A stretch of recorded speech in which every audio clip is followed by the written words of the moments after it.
दोस्तों, जब एप्पल के मालिक स्टीव जॉब्स की मृत्यु हो रही थी तो इनके तकिए के नीचे एक ऐसे इंसान की फोटो थी जो कि भारत के ही रहने वाले थे, जिन्हें लोग कोई नॉर्मल इंसान नहीं बल्कि स्वयं बजरंग बली के अवतार के नाम से जानते हैं।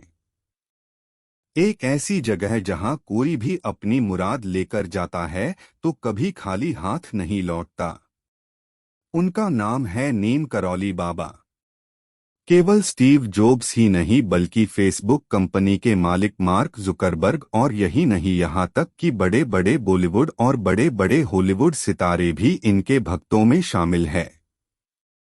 भारत के प्रसिद्ध क्रिकेटर विराट कोहली और उनकी पत्नी अभिनेत्री अनुष्का शर्मा ने भी हाल ही में नीम करौली बाबा के दर्शन किए थे। नीम करौली बाबा इतने ज्यादा चमत्कारी बाबा थे कि इन्होंने पानी को घी में बदल दिया। एक रात एक साथ 1000 गोली खाए, लेकिन 1000 गोलियां इनका कुछ भी नहीं बिगाड़ सकी।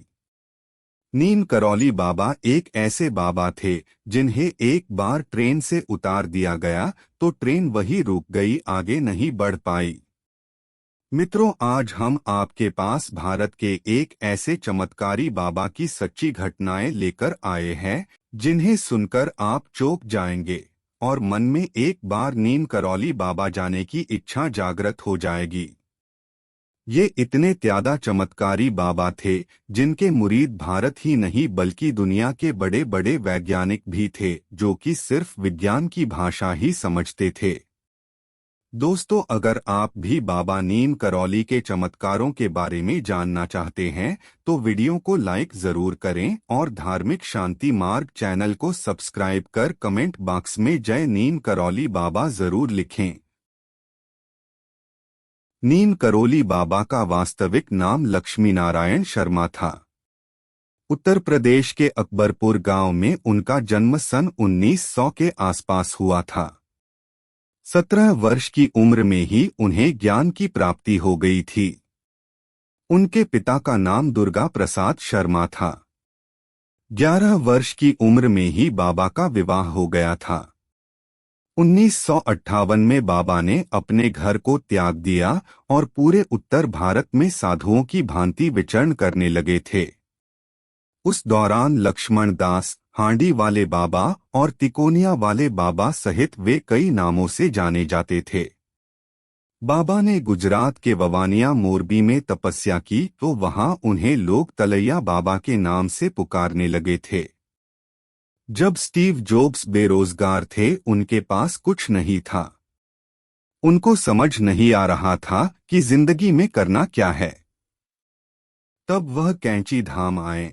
उस समय बाबा समाधि में थे। स्टीव जॉब्स उनसे मिल तो नहीं पाए, लेकिन कैंची धाम आश्रम में दर्शन कर वापस अमेरिका चले गए और अमेरिका जाने के बाद उनके दिमाग में ऐसे ऐसे आइडिया आने लगे जिन्होंने उन्हें दुनिया का सबसे अमीर व्यक्ति बना दिया। कई लोगों का मानना है कि एप्पल कंपनी की शुरुआत नीम करौली बाबा के आशीर्वाद के कारण ही संभव हो पाई। दोस्तों, फेसबुक कंपनी को तो आप सब जानते ही होंगे। एक बार फेसबुक कंपनी के संस्थापक मार्क जुकरबर्ग बहुत टेंशन में थे। तब उन्होंने अपने मेंटर स्टीव जॉब्स को अपनी समस्या के बारे में बताया। तब स्टीव जॉब्स ने उन्हें भारत में नीम करौली बाबा आश्रम में जाने का सुझाव दिया और वह बाबा के धाम गए और वापस लौटने के बाद फेसबुक कंपनी में बहुत ग्रोथ होने लगी और यह बात मार्क जुकरबर्ग ने खुद मोदी जी को दिए गए इंटरव्यू में बताई थी।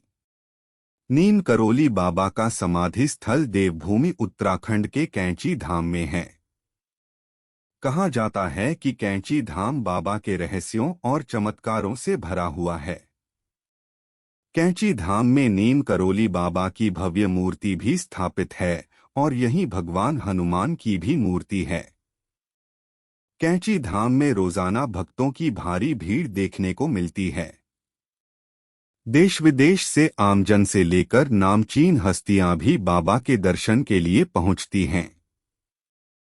वैसे तो नीम करौली बाबा के कई चमत्कारिक किस्से हैं, लेकिन कुछ ऐसे चमत्कार है जो कि खूब चर्चा में रहे। इसमें से एक किस्सा भंडारे में घी का खत्म हो जाने का है। कहा जाता है कि एक बार भंडारे में घी खत्म हो गया था और बाबा के शिष्य परेशान हो गए थे। तब बाबा ने अपने शिष्यों से बहती नदी से पानी लाने को कहा और बाबा के चमत्कार से नदी का पानी घी में बदल गया। बाबा के चमत्कार से जुड़ी एक और सच्ची घटना यह है कि एक बार नीम करौली बाबा बिना टिकट के ट्रेन से यात्रा कर रहे थे। क्योंकि बाबा के पास ज्यादा पैसे नहीं हुआ करते थे, टिकट न होने पर टिकट कलेक्टर ने ट्रेन रुकवाकर उन्हें ट्रेन से उतरवा दिया। लेकिन बाबा के उतरने के बाद ट्रेन चालू ही नहीं हुई। सभी तरह से ट्रेन का निरीक्षण करने के बाद भी ट्रेन 1 इंच नहीं हिली। टिकट कलेक्टर को ध्यान में आया कि बाबा को उतारने के बाद से ट्रेन नहीं चल रही। इसके बाद टिकट कलेक्टर समेत सभी लोगों ने बाबा से वापस ट्रेन चलवाने की विनती की।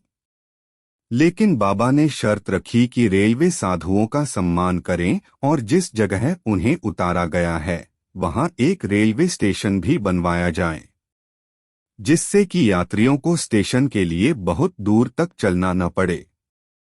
इसके बाद जब बाबा ट्रेन में चढ़े तो ट्रेन तुरंत चालू हो गई। और दोस्तों, आपको यह जानकर आश्चर्य होगा कि इसी जगह पर रेलवे ने नीम करौली बाबा के नाम पर स्टेशन बनवाया है।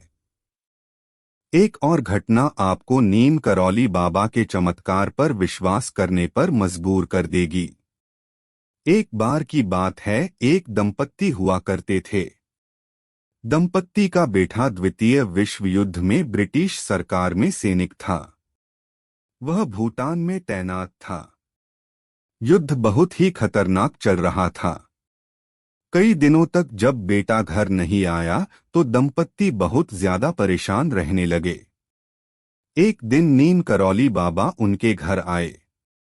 वह अचंभित हो गए कि बाबा अचानक घर कैसे आ गए।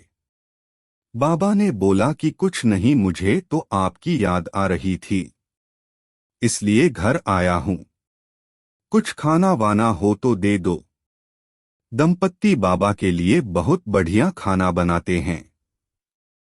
बाबा के सोने का समय आता है तो दंपत्ति ने बोला, आप हमारे घर सो जाओ। दंपत्ति ने एक कंबल देकर बाबा को सोने के लिए कहा। थोड़ी देर बाद बाबा अचानक कराहने लगे। दंपत्ति चिंता में पड़ गए कि बाबा को अचानक हुआ क्या है।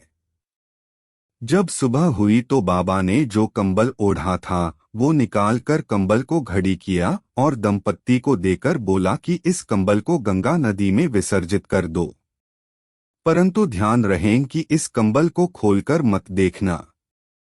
तुम्हारा बेटा आज से ठीक 1 महीने बाद घर पर आ जाएगा। ऐसा कहकर बाबा चले जाते हैं। दंपत्ति कंबल को उठाकर ले जाते हैं तो महसूस करते हैं कि कंबल का वजन लगातार बढ़ता जा रहा है। जैसे वे गंगा नदी के किनारे पहुंचते हैं तो उन्हें कंबल बहुत ही भारी महसूस होता है, जैसे कि उसमें बहुत सारी लोहे की वस्तुएं रखी हो। वह उसे गंगा नदी में विसर्जित कर देते हैं और ठीक 1 महीने बाद वह देखते हैं कि उनका बेटा वापस घर आ गया। बेटे ने आकर बताया कि युद्ध में हमारी टोली के ऊपर लगातार गोलियों की बारिश हो रही थी। मुझे यकीन हो गया कि मैं आज जिंदा नहीं बचूंगा क्योंकि मेरे सभी साथी मारे गए थे। लेकिन मैंने देखा कि गोलियां मेरे आसपास से गुजर रही थी, परंतु मुझे नहीं लग रही थी, मानो कोई मेरी जगह गोलियां झेल रहा था। यह सुनते ही दंपत्ति के पैरों तले जमीन खिसक गई, क्योंकि वह उसी रात की बात थी जब नीम करौली बाबा उनके घर आए थे। दोस्तों, एक और घटना के अनुसार रिचर्ड अल्पर्ट नामक अंग्रेज, जो हार्वर्ड यूनिवर्सिटी में प्रोफेसर थे, वह रासायनिक नशे जैसे एलएसडी पर अध्ययन करते करते खुद एलएसडी के आदी हो गए थे।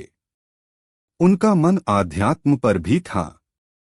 आध्यात्म की खोज में वे भारत आए और उनकी मुलाकात बाबा नीम करौली से हुई। बाबा को साधारण बाबा समझकर उसने उन्हें बहुत सारी एलएसडी की गोलियां खाने को दे दी। बाबा सारी गोलियां खा गए, उन्हें कुछ भी असर नहीं हुआ। बाबा का यह चमत्कार देख रिचर्ड अल्पर्ट बाबा का शिष्य बन गया। बाबा ने रिचर्ड अल्पर्ट को यह संदेश दिया कि इस नशे में कुछ नहीं रखा है। नशा करना है तो आध्यात्म का नशा करो। बाबा ने उसे रामदास नाम दिया। रामदास ने बाबा के चमत्कारों पर आधारित एक पुस्तक लिखी जिसका नाम है मिरेकल ऑफ लव। दोस्तों, अगर आपको यह वीडियो पसंद आया हो तो वीडियो को लाइक कर धार्मिक शांति मार्ग चैनल को सब्सक्राइब जरूर करें।